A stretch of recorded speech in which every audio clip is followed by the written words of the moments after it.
Magandang hapon! Kumusta po? Narito po ulit ang update natin para sa lagay ng ating panahon.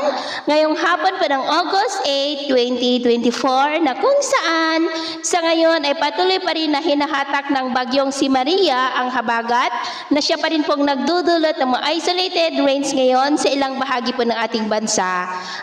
At hahatakin pa rin ng bagyong si Maria ang habagat hanggang po sa mga susunod na araw, pero unti-unti naman na po nahihinang epekto ng habagat habang papalayo ang bagyo. Ang sama ng panahon naman na nandito sa loob ng ating area of responsibility ay pawala na rin po yan sa susunod na mga oras. At sa ating long range forecast ay wala pa rin naman pong bagyo na namamataan na tatawid po dito sa ating kalupaan.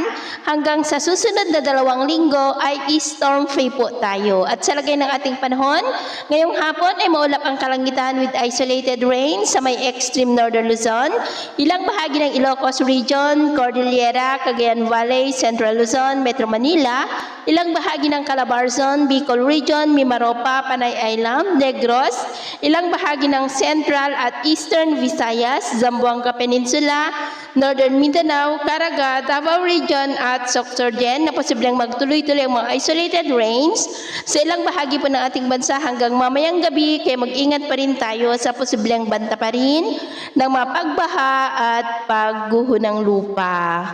At sa atin naman pong mga baybayin, wala naman po tayong nakataas na namang gale warning signals, pero iba yung pag-iingat lamang po kung papalaot tayo para po mas makaiwas sa mga sakunang pangkaragatan. So ito po ang latest update natin sa araw na ito.